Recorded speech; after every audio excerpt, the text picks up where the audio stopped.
Hey everyone, Scott here to discuss Five Nights at Freddy's 2, starring Josh Hutcherson, Elizabeth Lail, Piper Rubio, Matthew Lillard, McKenna Grace, Freddie Carter, Wayne Knight, and Skeet Ulrich, directed by Emma Tammy. Now, before I get into this, there's a few things I should bring up. One, I've been sick, and now I'm back. I'm healing. And two, have you heard of the Quentin Tarantino comments about Matthew Lillard, which honestly wasn't very most necessary? And that's number two. And number three, if I can't make sense of this, and this is before I get into this review, I did see the movie a second time while I was out of town, but if I can't make sense of this movie, and I'm trying my hardest to make sense of this movie, while I was sitting in an uncomfortable recliner theater, I apologize in advance if this doesn't make sense. So let's get into this nonsensical review, because I can't make sense of this movie at all. We open with the original Freddy Fazbear's Pizza Place being opened back in 1982, where a young girl named Charlotte isn't wanted by anybody, even those who are friends with her. As we're at young Vanessa's birthday party, letting her know that the animatronics will come up shortly until Charlotte sees William Afton in a costume returned by Matthew Lillard, taking a little boy back to his lair, while Charlotte tells people about it and nobody cares, as I'm like, what the hell is this? And Charlotte rescues him as they slowly get out while William slowly catches up to them, and he takes a stab at Charlotte in the back.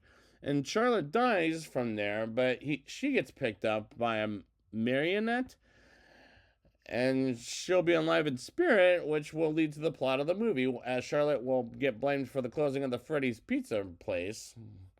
And this opening sequence is dreadful.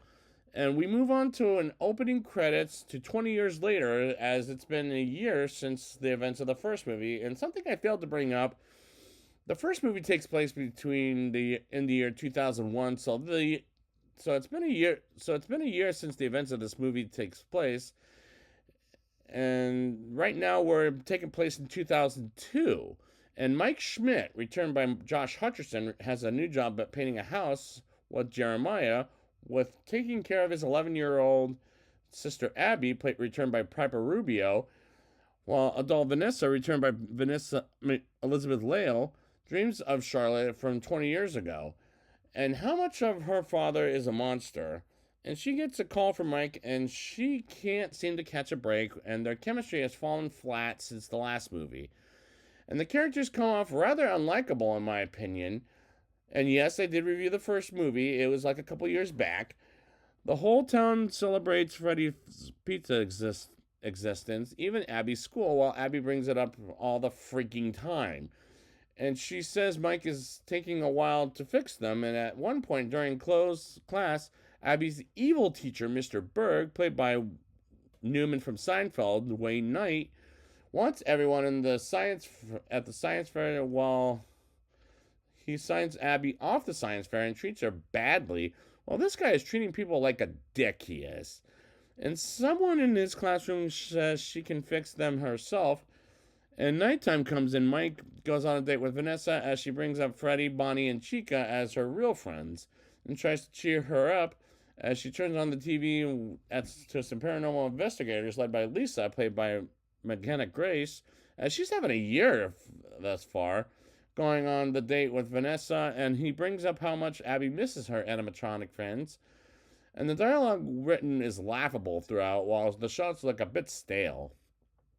Mike gets home to find a note saying she went to see Chica, Freddy, and Bonnie, and he gets there catching her staring at the stage with them as she doesn't see them. And he doesn't know how to explain where they're at, as he pretends Abby has 1 million tickets, and she gets a chatter toy that talks to her. And this is very bad acting by the actors, as Mike finds a song that says Freddy's is murdered, or a sign, excuse me. And we move on to Lisa and her paranormal crew investigating the original Freddy's by a security guard named Michael, played by Freddie Carter, who gives them a tour until and he eventually gets them killed by their animatronics, and as well as the marionette, which can control the animatronics with wireless connection and Foxy happening to be as an original location as it was destroyed and never was fixed. And do I care about any of this? Hell no. As this is corny as hell. Like this movie is the scares felt very cheap, like it's a PG-13 rated horror movie. And there can be a few good ones out there, but this ain't one of them. After Charlotte kills Lisa and the paranormal investigators, Abby really misses the animatronics, and she tries to call them out while Vanessa goes to her exercising class and sees her father in the shadows in that cheap costume from the last movie, and eventually gets out of there and tries to cure herself from her past, but she feels Charlotte is back after killing the paranormal investigators as she dreams about it. And I'm realizing this is a cheap sequel to a movie that I thought was kind of cheap, but what made me sad is this is making money, so people will beg for another movie coming out in another couple of years. Abby wakes up to Chica calling Abby to help them out while Mike is asleep. Abby goes to Freddy's location where Mike once worked at and finds Chica there and her with new eyes. And I swear to God, I thought that was Megan Fox's voice, as I know she's in the credits, as she voices a toy version of Chica. So I can't tell if that's really her or not. Well, next day comes and Vanessa goes to Mike's house and she finds the toy as she got at Freddy's, and finds Abby as she made a toy with Chica, and Freddy and Vanessa talk with Mike about how she saw Chica, Freddy, and Mike bringing up how he found the flower brought up earlier in the film, or the flyer, excuse me, where it says Freddy's murder, as it was Charlotte's father, Henry, played by Skeet Ulrich, and this plot is dead in the water for me, as it makes no sense, as this series has been dead for me from the start. But I do like Markiplier's takes on the games. Those always make me laugh. Mike drops Abby off at the science fair as Mr. Berg purposely breaks Abby's science project, and a kid calls him a dick for it, in which he is because he broke her science project on purpose, and brings the real Chica into the science fair, and she tells Abby to type in the secret code where she can go with her. And how come they didn't do that in the first movie, which bothers me? While Charlotte, as a marionette, has Vanessa captured and forces her to type the code, and they get out of the hideout as they've been in the call of the same taxi driver as in the first movie to take them to the science fair project. And wouldn't it have been better if it was Markiplier in the role once again, as Mike visits Henry as he was Charlotte's father as his house to get some anyways, Mike goes to Charlotte's father's house to get some answers about Freddy's, until Mike learns there's been more than one Freddy's location, as it was a franchise, as well as a river she drew in the picture, and accepts Henry's music box to Charlotte to make her sleep and play it for her, and leaves. And at this point, I don't know what the hell I'm watching at this point, as like I said, this is a pointless sequel that makes no sense whatsoever. Mike gets to the original Freddy's location while finding Vanessa and gets her out of captivity, and says Charlotte has taken over the animatronics as they go to the office with no doors whatsoever. And Abby goes back to the science fair where Chica and people are impressed with her project, except Mr. Berg, who believes she's joking around, and Chica decides to kill Mr. Berg in his classroom. And at this point, this is done worse than the original, and the fact that it came out on Christmas time is a bad idea. Mike learns the animatronics have trackers, and Vanessa looks for them while Freddy is at the Freddy Festival, as does Abby and the science fair, while Chica learns there's a security breach in their system, while Mike resurrects the original animatronics from the first movie, as one of the bad animatronics is at a house on West Elm Street. And I was thinking of Freddy Krueger when that was brought up, and this is when we get to the game of this title, where Mike is on the computer and animatronics try to get him killed while pointing a flashlight, wearing a mask to fool Freddy to fool the animatronics, as Vanessa crashes her car because Foxy attacks her in the car, but she loses it and crashes into the house into a house where Freddy is at and terrorizing a couple, as well as Bonnie terrorizing a family. And this movie is so bad in so many levels. The other animatronics go after Mike when he puts on the mask.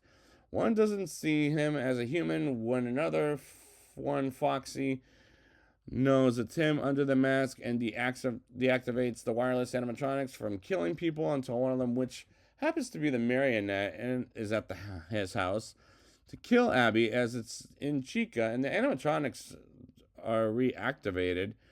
And Mike calls the original animatronics to save Abby's life while Vanessa's car breaks down until her coworker takes her to the Mike's house and finds Charlotte and the marionette, inside Abby as she tries to stop Charlotte as in the marionette. As Mike plays the music box and puts Charlotte to sleep and saves Abby's life, and the evil animatronics led by Michael, who was Vanessa's brother, almost kills Mike, Abby, and Vanessa, and the whole population of life until the original animatronics come in and destroy the evil animatronics.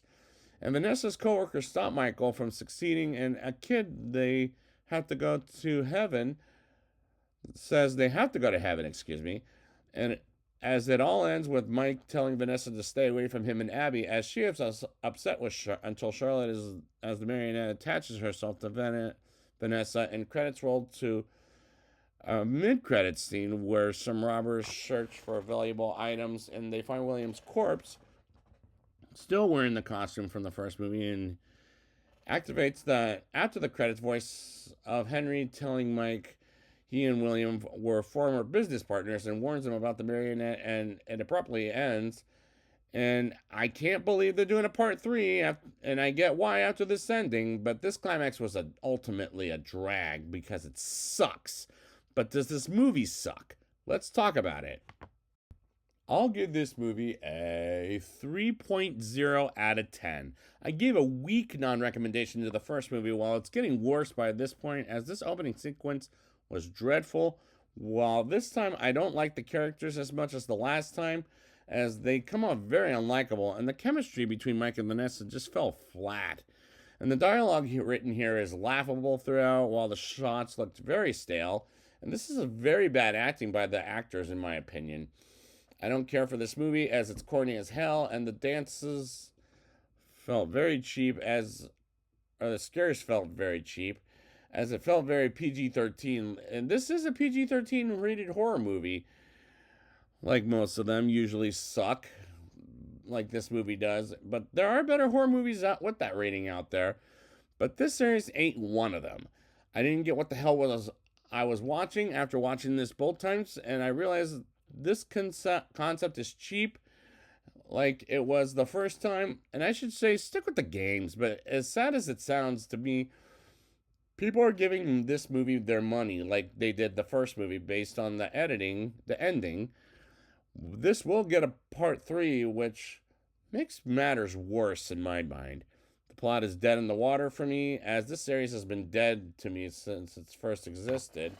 And unfortunately, this is not an improvement, as this is a non-recommendation for this movie, because it's a pointless sequel that there were times that bothers me about how the movie, like, how the hell are they supposed to get out by using wireless, as they never did that in the first movie. And these movies don't make much sense, as this is done worse than the original, and it felt rushed. And ultimately, this movie is so bad in so many levels to a point it sucks big time. So I'd like to thank you guys for joining me for returning to Five Nights at Freddy's. And until when we get part 3, we're waiting every night. I don't know the theme song of this song. Let's just say goodnight.